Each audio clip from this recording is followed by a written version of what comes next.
Welcome to the Aesthetic Doctor Podcast. We don't shy away and keep secrets here. We empower you with education, telling you the truth about all things aesthetic medicine while encouraging you to be the best version of yourself. It's time to look great and feel good doing it. This is your host, mom, speaker, and board-certified physician, Dr. Judith Borger.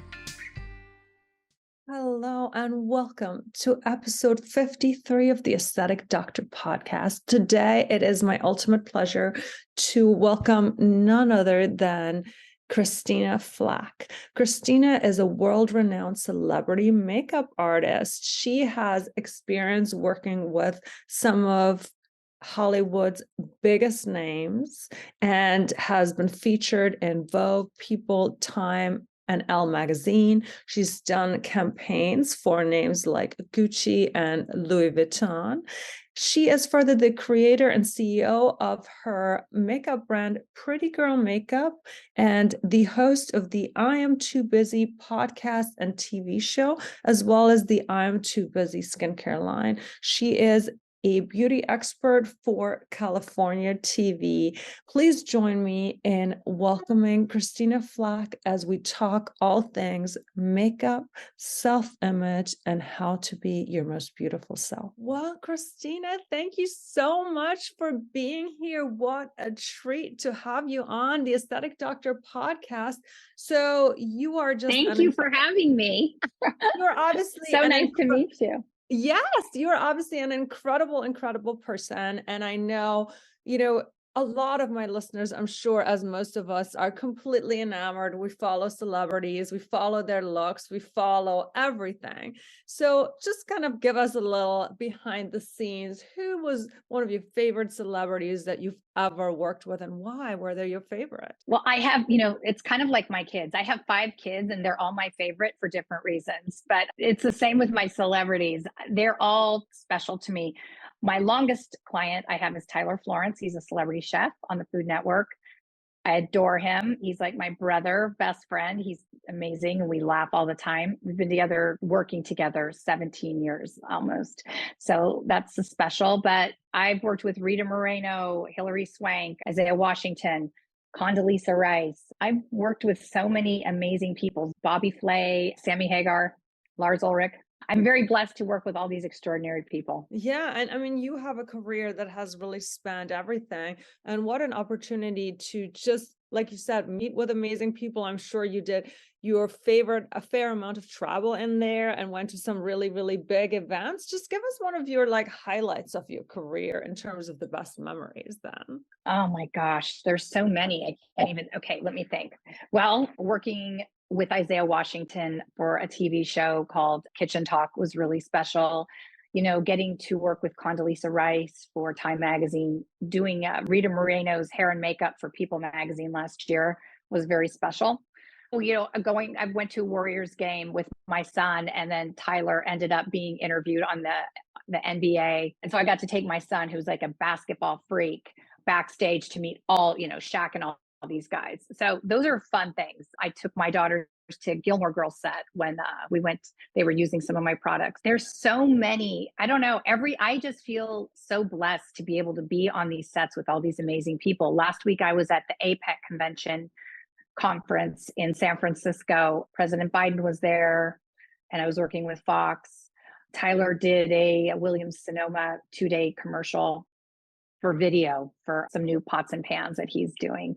Everything's different, but so much fun. I just love it. And then it's fun on days that I'm not working as a makeup artist. I am working as a CEO on my company, Pretty Girl Makeup, and my new company, I'm Too Busy Skincare and Makeup. And then my new TV show that's coming out called I'm Too Busy. And then I also do segments for California Live on NBC. So my TV husband, partner, Berlin Fisher, and I did a segment yesterday that came out on hydration and spa water and a beauty tonic that I make with lemon and ginger and cinnamon and cayenne pepper and hot water and honey. So all these, I love to talk about beauty from the inside out, to look like the best version of you. I feel that people look the best on the outside when they feel the best on the inside. So a lot of my job is treating, when I'm working with my clients for TV or a print, is just making sure that they're in a good mood and happy. I did a commercial a few months ago with Cameron Brink. She is a Stanford basketball player, 6'4", beautiful blonde woman, and I adore her. I think I adopted her. I love her so much. But it's just so much fun. It's like being at camp every day with these clients. You're with them for an entire day. So you really get to know them really, really well. So that's fun. And so we talk about, my clients are always like, okay, what is best for my skin? What is the best thing I can eat or drink? And so I end up inevitably speaking about hydration. Water is important. Grab a bottle of water on your way to the car. Every time you get in the car, grab a bottle of water. And if we do that, you're going to be hydrated. People constantly like, oh, I forget about it, or I don't like drinking it. Well, if you just get in the habit of doing it when you get into the car every day, you get into the car 4 or 5 times, who knows how many times, people get in the car to do errands and pick up their kids, you're going to be drinking a good amount of water. So we did a segment on California Live on spa water and just putting in fruits, some basil, some mint, ginger, a lemon, and just have like mason jars that we all have like sitting around the house filled up with these spa water, and you just grab and go. And then you're hydrated. Well, there you go. Bonus tip number 1. And I absolutely love what you say about, that people are the most beautiful when they feel the most beautiful, because of course I do both aesthetic medicine and coaching and speaking. And I think that is really the theme of the podcast, is this whole idea. And I'm sure, I love that you're saying that you're with people continuously, because I assume the relationship is a little like everybody sits down in the hairdresser chair and it's like magic, everything. It's like therapy along with whatever service. So how amazing. Thinking about makeup, I think it's sort of so interesting because makeup can be used to completely enhance your beautiful features. Yet makeup so many times is used as a cover-up for some of the things we don't love. How do you feel about that sort of dichotomy with using makeup to enhance versus makeup to hide? So I want people to look like the best versions of themselves always. And it's very interesting. We did a segment once on a beauty challenge because I feel many people will come to me. They want me to do their makeup, but then they want me to do it exactly the way they do it every day, because that's what they're comfortable looking like. So it was really surprising to me that I have all these people that are paying me a ton of money to see my version of how to do their makeup, but then they're so uncomfortable. So I thought, why don't we do a segment on a beauty challenge? If you're used to wearing your makeup a certain way, do it the opposite. Either take it down a few notches or take it up a few notches. And it was so surprising how much feedback we got about how people are so accustomed to looking a certain way with their eyeliner or their blush or their lips, whatever. And to do the opposite made them incredibly uncomfortable. I just thought, you need to examine that and figure out why it makes you so uncomfortable. Get comfortable being uncomfortable, perhaps. Just try it. It's not forever. I think sometimes you need to push yourself into a little bit of uncomfortable for growth.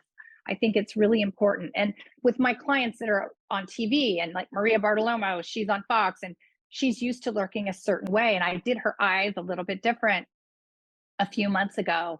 And she knew it looked good, but she also said it made her uncomfortable. So I can't have my clients distracted when they're going on camera. So I really do have to, in those instances, of course, I always listen to them. But when someone's coming to me for a consultation or a bride, and they want to see my interpretation of their makeup, I just say, just be open and just see how it goes for a minute, and then live with it for a couple of hours and send me feedback. But it's important, if you go to a professional, there's reasons why I do certain things, like filling in the brows a little darker or maybe a little more concealer, because I care so much about my clients, how they look. Their face to me feels like my face. So I really want them to look good, but it is super important as a makeup artist. You do need to listen to your clients. And if they're really uncomfortable, then you have to make them feel comfortable and do what they want. Well, plus, I think the other thing of what you do is that there's probably different things that look good in print and on stage than when you just see yourself at the grocery store. I assume some people for special events might not be used to that either. That's true as well. And they're surprised. So that's what I always take a before and after. And then I want them to see what the makeup's going to look like on camera, because it may feel like a lot, but it really isn't a lot. And then also, I want your makeup to peak. Like, let's say I do your makeup right this second and your event's in 2 hours. It may be a little heavier because I want it to peak in 2 hours, not right now. If I have it like perfect right now, like the right amount, in 2 hours, it could, you could be in the sun, there could be lights that are heavy. So the timing is really important as well. Oh, I had never considered the fact that makeup peaked. Tell me about makeup peaking. You're like blowing Well, up. makeup peaking to me means that I want it to look perfect in 2 hours. Okay. So that means I'm going to do it a little bit heavier now. So it kind of settles into your skin is warm, how it's going to kind of not melt, but kind of settle in. So it's going to be perfect then. It may be a little too much now, but I don't want it to be perfect right now. I would do perfect right now if we're getting in front of the camera right this second. But Right. in 2 hours, it's going to be a little bit heavier because it's going to be toned down a little bit in the next 2 hours. Okay. Well, so one of the questions I have gotten asked on a podcast is, has Hollywood gone too far with aesthetic medicine? And I would love your experience or your intake on that, because you're in Hollywood, you see people close up. Is there too far? And have we sometimes gone too far? I do think we've gone too far. I feel that women especially are under so much pressure to age, but not. Like, we have to be kept in time. So I think women feel, and it's not so much men. Men just seem to get better looking with age. They're so lucky. They get some wrinkles and it looks better. But as women, it's like we're not allowed to have any wrinkles or sagging. And so I think people get dysmorphia as well. Like, I have clients that look amazing and I'm like, okay, no more filler, no more nothing, just let it be.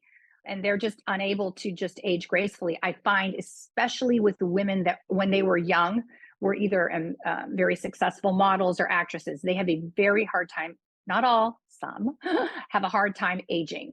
It's very hard for them to look at themselves differently, what they look like right now than 10, 15 years ago. So yes, I think that there's too much filler, Botox, surgery on our faces. I think, though, a lot of it is, if you're feeling okay about yourself on the inside, you're a little bit more comfortable aging gracefully on the outside.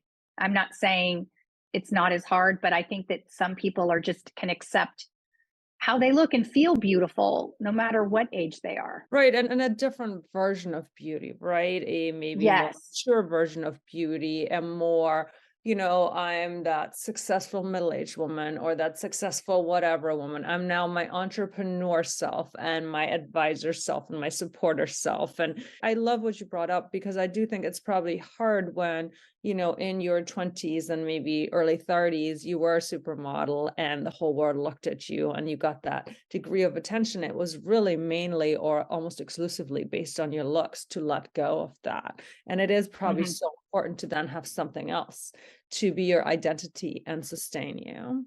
It is hard for them, but I think the people so that's why I think that makeup, this was one of the first questions you asked me, is it like, does makeup cover up or enhance? That's why, to me, beauty from the inside out is making sure you're hydrated, that you get enough rest, that you're happy, that you have love in your heart, and confidence. So like, for me, doing makeup on someone or even on myself, a confident person is always more attractive.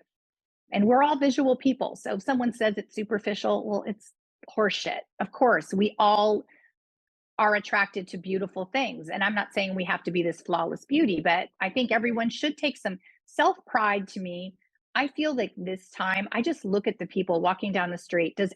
Self-pride has like vanished with people's weight or just dressing properly. I think it's just super important to feel good about yourself. It shows on camera, it shows out into the world. When someone is happy and smiling and has love in their heart and laughter, they always look better. Totally agree.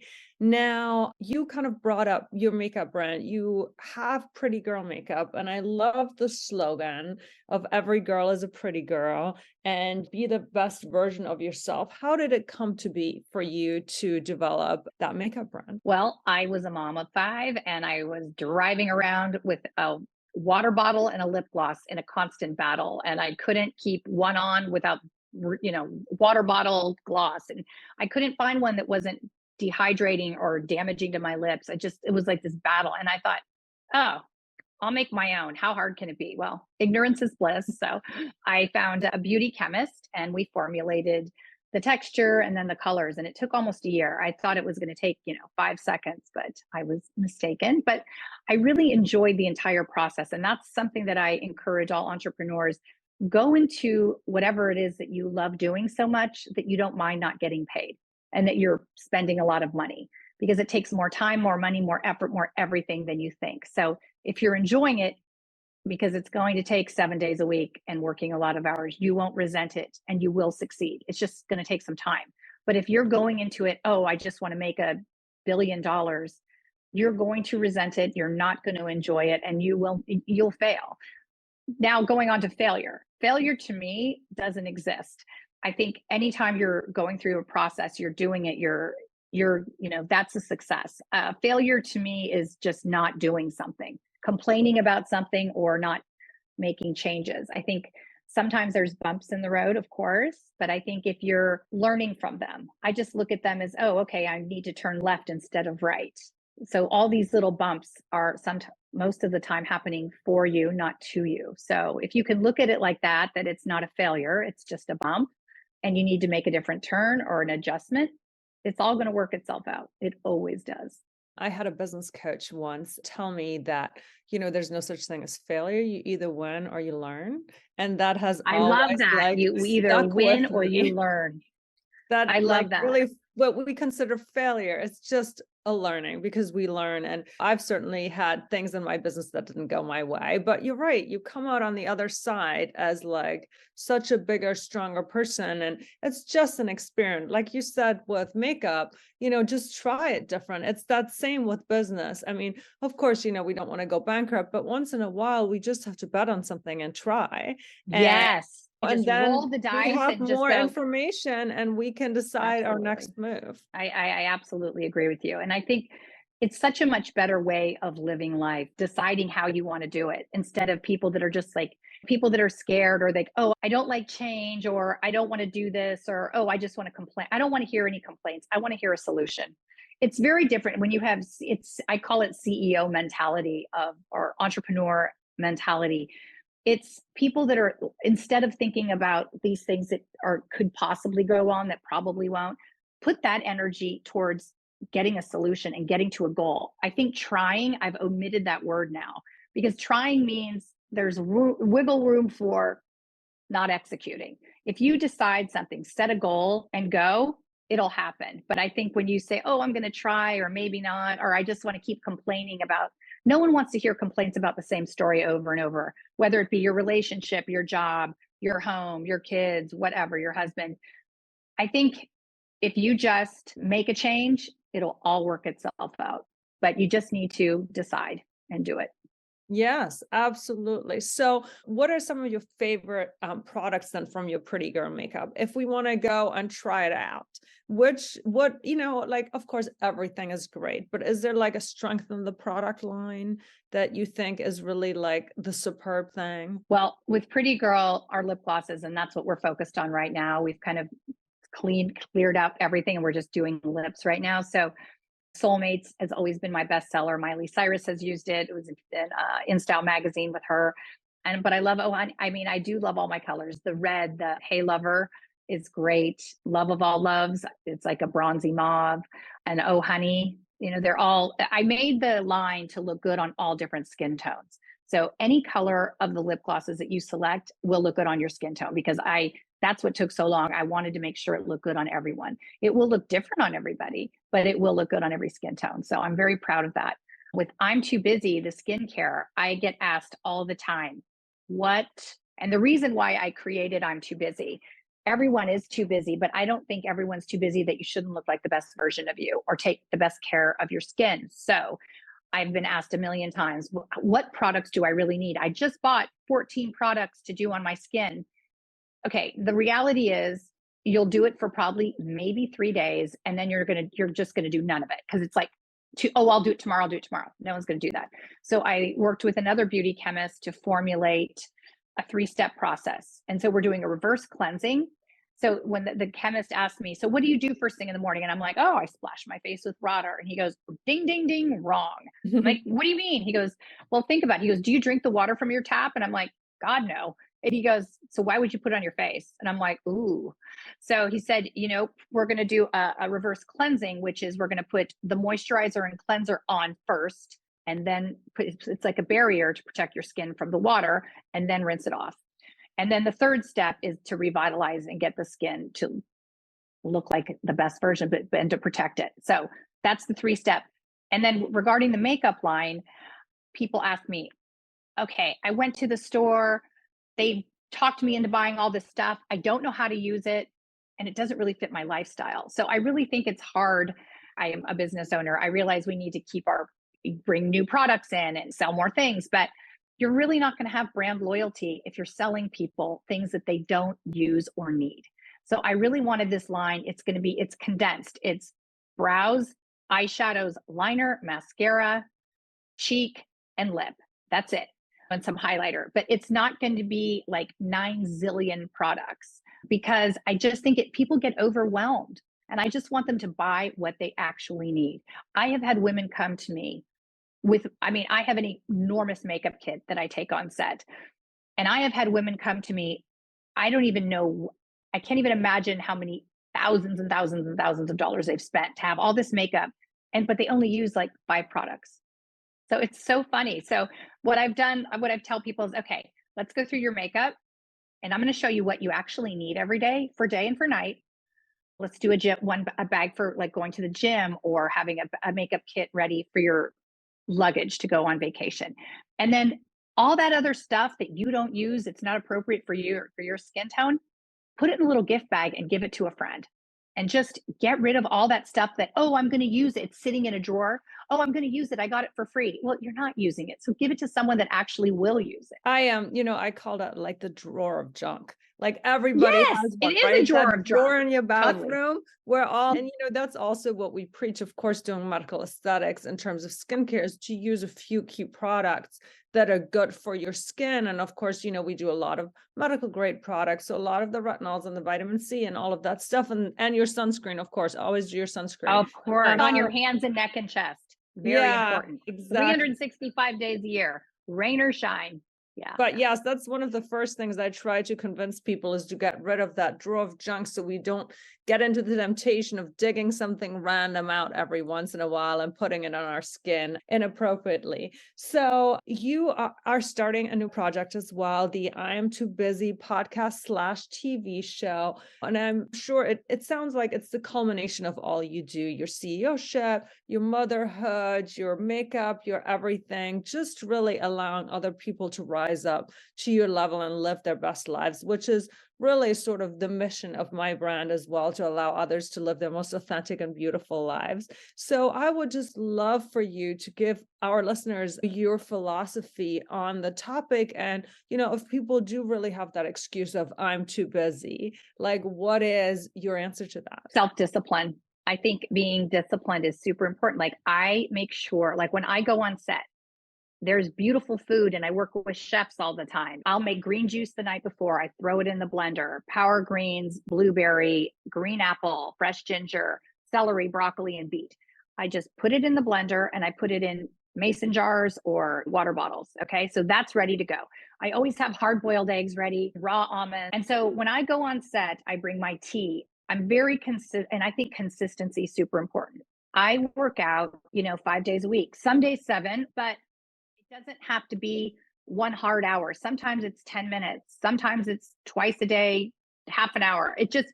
You need to do it consistently. And going to sleep, I always get enough sleep and rest, exercise. I think about things I'm grateful for. Of course, I stay hydrated with the sunscreen. It's all the stuff that's consistency that makes me feel good. I'm not stressed out about, oh gosh, what am I going to eat today on set? I have my food, and most of the time I can find a salad or something healthy, but if not, I have what I need. And so I just get up a little earlier. And so here's the other one that I love. People that are traveling. Oh, well, I'm traveling. I can't eat well, or, why can't you? Or I can't work out. Why can't you? You have no kids, nothing to do but work out, go to sleep, eat well, and go to work. That's it. So when I'm traveling, like when Tyler, we did the great food truck race and we were all over LA. I just would get up a little bit early and I would go to a yoga class or I'd go to a Pilates class. It's so great. You can go to a city and they always have like a week or 2 week special. So it's even more reasonable to try a different Pilates class or a yoga class or a boot camp. So I do that. I will go down into the hotel gym and exercise before we have to go to set, or I do it in my room. I do some yoga, and then I'll go to a pressed juicery to get green juice if I can't make my own. So I just plan ahead and it's not a big deal. It's what I do. Or if I'm going to someone's house to stay, I will Amazon Whole Foods all my stuff for my green juice. I just went to Arizona to do a commercial for 3 days and I stayed at one of my girlfriend's house, and she knows that my Whole Foods Amazon is going to arrive with all my weird food. So it's just a little bit of planning and not wasting time. I don't sit there on social media all day long. I just do what I need to do and I make a list and I just do it. Yeah, I love you kind of speaking for discipline. And I guess what I want to bring up for the listeners too is that whether you said it or not, you have made that part of your identity. So it's a non-negotiable. So Christina says, I'm a person who eats healthy and who works out and who does not let my work come as an excuse. So you have already decided that there's no decision to be made because you have made it your identity. So I would argue that that is also part of the reason it's non-negotiable, because it is so much part of your identity. It's who you have decided to be, and that's just who you are. And it is a like, oh, I'm a person who sometimes works out. No, I'm a person who works out. So I just do it. And I think also it's like, if you decide that you're going to like live a certain way, I mean, I can't go on California Live or go on these podcasts if I look like a disheveled mess. My skin's bad because I'm not eating well, or I'm not sleeping, or am I drinking too much, or I'm not exercising. Who is going to listen to me? Right. So I just think like, just decide you're going to do these things and do them. It's not hard. You just decide and you do it. And I got comfortable. I have pushed myself in the last 5 years, getting comfortable being uncomfortable, and great things happen from that. Before, that feeling of, oh, I'm so scared of, like when I first started doing podcasts, I was terrified. Or when I was asked to go be on California Live, I'm a makeup artist. I like being behind this camera, but now I'm in front of it. And so I've had to learn to get comfortable doing something that made me incredibly uncomfortable. But what I know now, when I get that feeling of, oh, I'm scared or uncomfortable, I know something great's going to happen, because after doing these things that made me so uncomfortable, my confidence in public speaking is so much better than it ever was. I don't say never. Be open to things. I think that's one thing that I've learned, is to be open, because great things appear. And being grateful. My agent called right before we were starting our show, and you heard me speaking to him, and he always calls, and I'm always like, yes, whatever you want. And thank you, thank you, thank you. I'm very grateful for all these things that I have in my life. My agents that book me and my clients, I'm grateful, because I couldn't do all the things if it wasn't for them. And I definitely know that I get a lot of further in life because I say thank you, and I'm not a pain in the ass, and I'm grateful to, I go do whatever needs to get done on set or for my company. I love that. So kind of one of the final questions, like, where do you see like makeup and beauty going in the future? There's always trends, there's always all that thing, but the whole beauty self-care industry, where do you see it going? Oh my gosh. It's one thing I know, it changes every day. It's changing all the time. Clean beauty is very important, and I think that's great. Of course, your skin is a cell, and you don't want to be putting poison into your system. So I think clean beauty is definitely going to keep getting bigger and better. But here's another thing that's funny. I had some woman call, I was on a show, and she was just saying, what's in your products? And just really pressing me about what I'm doing, and the superficial and being difficult, like, all these things. It was so funny. And I just said, let me ask you a question. You're really concerned about clean beauty, and I really appreciate that. But I'm curious, when was the last time you cleaned your makeup brushes? And she's like, are you supposed to? I'm like, well, yeah, you change your toothbrush, right? Same thing. So you're very concerned about your products, but the germs and chemicals and yuck that are on a makeup brush, like if you use it for foundation, over and over and over again for months, years, that to me is more frightening than any beauty product you put on your face. I love So that. And I've actually made yeah. reels on that too, on all the stuff even that's on your makeup brushes, and that you should clean them and all that stuff. So I Yes. love how like so many of the things that you're talking about were just so in sync.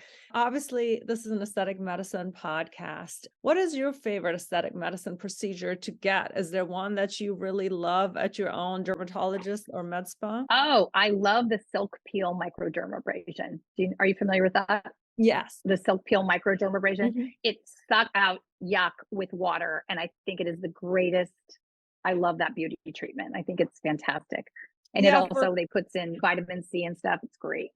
Love it. So for anybody who doesn't know Silk Peel by name, it's a brand that's essentially a competitor to the Hydrofacial. So there's the Hydrofacial and the Silk Peel, and the whole idea, and Silk people don't come after me, this is not a scientific thing on your thing, but the whole idea is that you extract sort of all of the bad stuff using water and hydration and all that stuff. And then basically with the help of the machine versus just laying stuff on the outside, similar to the Hydro Beauty Facial that we do, you then infuse the skin with nutrients, and it's basically like a deeper cleansing than you could get from a regular scrub. But yes, that is definitely a bestseller, the Hydro Beauty Facial. I love that.